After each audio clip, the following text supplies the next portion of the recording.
बिहार विधानसभा चुनाव 2025 में इस बार रिकॉर्ड तोड़ मतदान ने पूरे राजनीतिक परिदृश्य को बदल कर रख दिया है।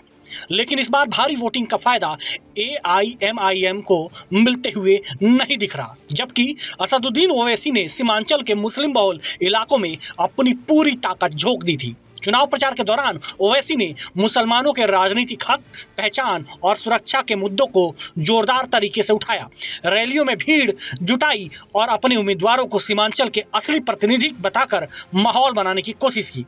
लेकिन एग्जिट पोल के शुरुआती रुझान बताते हैं कि ओवैसी का प्रभाव इस बार सीमांचल में कमजोर पड़ा है और मुसलमानों ने एआईएमआईएम के बजाय आरजेडी कांग्रेस गठबंधन पर भरोसा जताया है। सर्वे एजेंसी मैट्रिज का अनुमान है कि एआईएमआईएम को इस बार केवल 2 से 3 सीटें मिल सकती हैं और उसका वोट शेयर लगभग 1% पर सिमट सकता है, जो 2020 के मुकाबले गिरावट दर्शाता है, जब एआईएमआईएम ने 20 सीटों पर लड़कर 5 सीटें जीती थी और 1.3% वोट हासिल किए थे।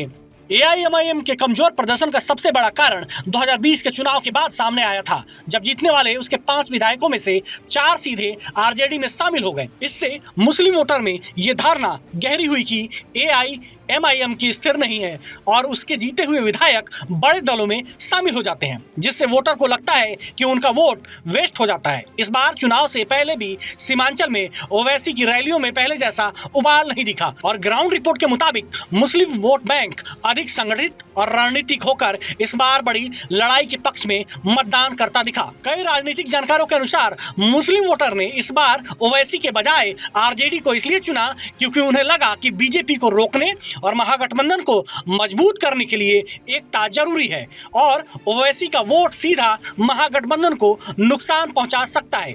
यही कारण है कि इस बार सीमांचल में ओवैसी के खिलाफ वोट विभाजन की बात सोशल मीडिया और स्थानीय राजनीति में तेज रही। चुनाव प्रचार के दौरान ओवैसी ने खुद को महागठबंधन से जोड़ने की भी कोशिश की। उन्होंने चुनाव से पहले महागठबंधन में शामिल होने का संकेत दिया था, लेकिन आरजेडी प्रमुख तेजस्वी यादव ने ओवैसी को गठबंधन में कोई जगह नहीं दी थी। तेजस्वी को डर था कि ओवैसी की मौजूदगी से हिंदू वोटों में ध्रुवीकरण होगा और मुस्लिम वोट में बंटवारा।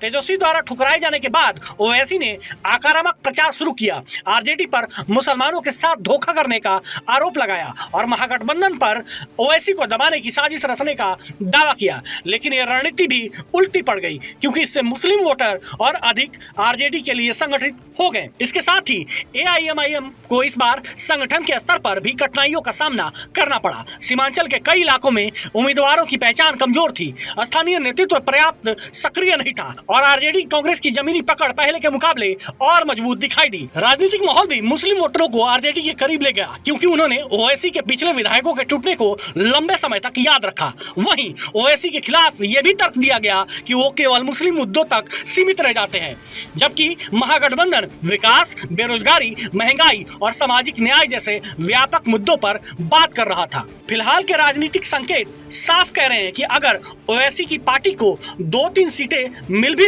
जाती हैं तो इसका नुकसान महागठबंधन को होने वाला है। मगर 2025 का ये चुनाव ओवैसी की पार्टी के लिए एक बड़ा सबक बनकर आया है, क्योंकि इस बार सीमांचल वही नहीं रहा जिसने 2020 में ओवैसी को उत्साहित किया था। वोटर अधिक रणनीतिक, अधिक व्यवहारिक और अधिक एकजुट होकर सामने आए हैं, जिससे ओवैसी की पार्टी को बड़ा झटका लगा है।